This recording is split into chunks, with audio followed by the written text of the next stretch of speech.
Il futuro in italiano non serve solo per parlare di eventi futuri. Spesso infatti viene utilizzato per parlare di ciò che riteniamo probabile al presente e quindi senza alcuna connessione diretta con il futuro. Lo so, questo è un uso che mette spesso in crisi i miei studenti, ma vediamo subito un esempio. Immagina di chiamare una tua amica di nome Anna. Anna però non risponde, quindi tu potresti dire: Anna non risponde, sarà fuori. Qui sarà esprime una supposizione, una probabilità, non un futuro. Devi sapere che quest'uso del futuro è molto diffuso in italiano, specialmente quando parliamo di qualcosa che non è certo ma altamente probabile. Ciao, io sono Eli e aiuto gli studenti di italiano a parlare in modo sicuro e fluente e oggi ti aiuterò a comprendere un po' meglio l'uso del futuro per esprimere probabilità. Facciamo ora un altro esempio. Immagina che vuoi sapere l'ora ma non hai con te un orologio. Ebbene, potresti chiederti: che ore sono? Ma saranno forse le 3 meno 10.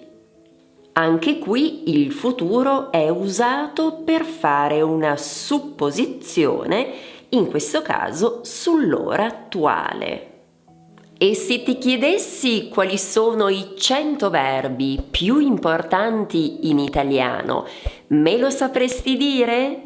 Se hai qualche dubbio, ti consiglio di scaricare questa guida gratuita. Troverai il link qui sotto in descrizione.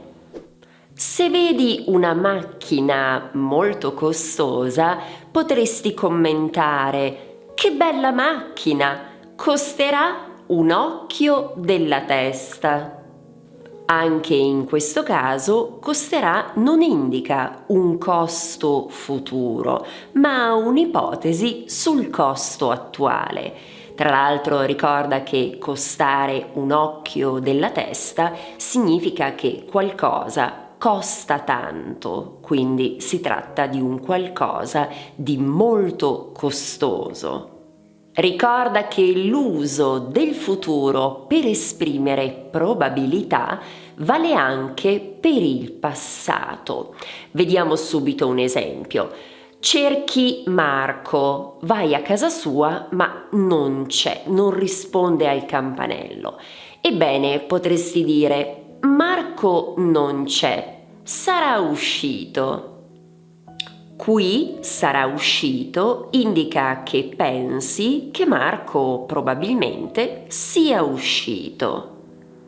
Ora che hai visto quant'è utile quest'uso del futuro per esprimere probabilità, è ora di metterti alla prova. Ti chiedo di provare a tradurre le frasi che vedrai in inglese in italiano. Cominciamo. Ecco la prima frase.